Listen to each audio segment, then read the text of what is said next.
सास नंबरी बहू 10 नंबरी। पूरे घर में मालती देवी का हुक्म चलता था। अपनी बड़ी बहू को वो टीवी के रिमोट की तरह कंट्रोल करती थी। चलो, देर हो रही है। 12 बजे से पहले लड़की वालों के यहाँ पहुंचना है। हाँ हाँ, चलती हूँ। मैं तो भगवान से बस ये दुआ कर रही हूँ कि जिस तरह मेरी बड़ी बहू मेरी मुट्ठी में है, उसी तरह मेरी छोटी बहू भी मेरे इशारे पे नाचे। अरे भगवान, भला इस घर में किसकी हिम्मत है जो तुम्हारे खिलाफ जाने की हिमाकत करे। इस तरह मालती देवी अपने छोटे बेटे की भी शादी कर देती हैं। मालती की छोटी बहू फैशन डिजाइनर का कोर्स करके आई थी। उसका सपना था कि शादी के बाद वो अपना खुद का बुटीक खोले। एक दिन, क्या बात है छोटी, तू तो एक से बढ़कर एक डिजाइन बना लेती है। इसमें कौन सी बड़ी बात है दीदी, आप चाहे तो मैं आपको भी सिखा सकती हूँ। हाँ, फिर हम दोनों मिलकर एक बुटीक खोल लेंगे। लेकिन दीदी, उसके लिए तो बहुत पैसे लगेंगे। हाँ तो क्या हुआ, पैसे माँ जी से ले लेंगे। हाँ हाँ, मेरे पास तो पैसों का पेड़ है ना, तोड़ के तुम दोनों को दे दूंगी। मेरी एक बात अच्छी तरह समझ लो, मैं तुम दोनों को एक ढेला भी नहीं देने वाली।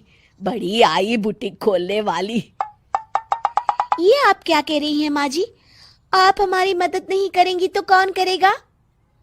अरे अगर बुटीक खोलने का इतना ही शौक है तो अपने माँ बाप से पैसे क्यों नहीं मांग लेती? मेरे पैसों पर क्यों आंख गड़ाए बैठी हो तुम दोनों? इस तरह अपने इरादे स्पष्ट करके मालती देवी वहां से चली जाती है। अरे ये क्या दीदी, माँ जी तो साफ मुकर गई। अब हम क्या करेंगे? तू चिंता मत कर, बुटीक तो खुल के ही रहेगा। कहते हैं कि घी जब सीधी उंगली से नहीं निकलता तो उसे उंगली टेढ़ी करके निकालना चाहिए। माँ जी अपने आप को समझती क्या है? पूरी सोसाइटी जानती है कि माँ जी ने अपनी सास को घर से निकालकर उनकी दौलत पर कब्जा कर लिया है। हाँ दीदी, अब तो जैसे को तैसा करना पड़ेगा। फिर दोनों बहुएं मिलकर एक साजिश रचती हैं। एक दिन, अरे नालायक, जरा ठीक तरह से पैर दबा, बिल्कुल मजा नहीं आ रहा।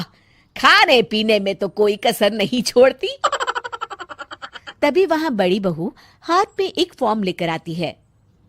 माँ जी, आपके लिए एक खुशखबरी है। सरकार सभी बुजुर्गों को हर महीने 10,000 रुपये पेंशन देने वाली है। अरे ये क्या कह रही है तू? क्या सच में मुझे हर महीने घर बैठे 10,000 रुपये मिलेंगे? हाँ माँ जी, दीदी सच कह रही है। कल टीवी न्यूज में इस बारे में बता रहे थे। बस आप ये फॉर्म पढ़ के इसे भर दीजिए और अपने दस्तखत कर दीजिए। मैं इन्हें ले जाकर जमा करवा देती हूँ। अरे नालायक, बड़ी कामचोर है तू।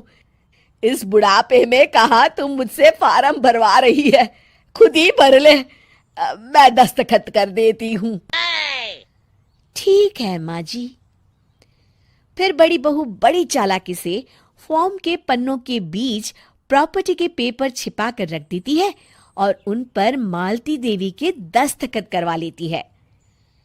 कुछ दिनों के बाद मालती देवी अपने पति के साथ 2 दिनों के लिए अपने एक रिश्तेदार के यहाँ जाती है।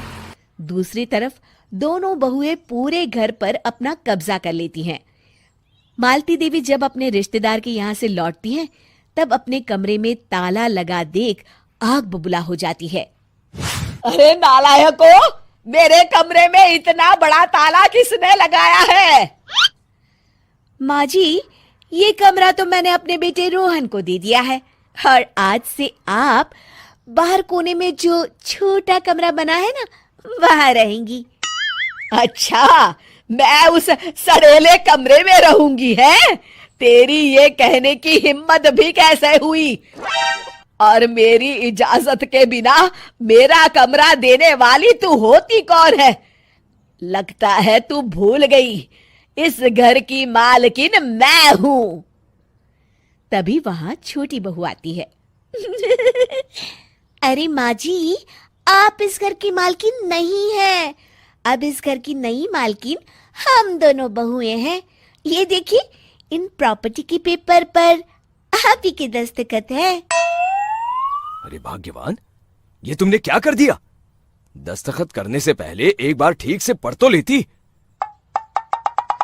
अरे लेकिन मेरी बहुएं मेरे साथ ऐसा कैसे कर सकती है? अरे तो इसमें कौन सी अचरज की बात है? तुमने भी तो अपनी सास को घर से बाहर निकाल दिया था। टूटा फूटा ही सही, शुक्र करो कि इन दोनों ने कम से कम हमें रहने के लिए कमरा तो दिया। तुमने तो अपनी सास को वो भी नहीं दिया था। आज समझ में आया, जैसी करनी वैसी भरनी। चलो अपना सामान उठाओ और चलते हैं।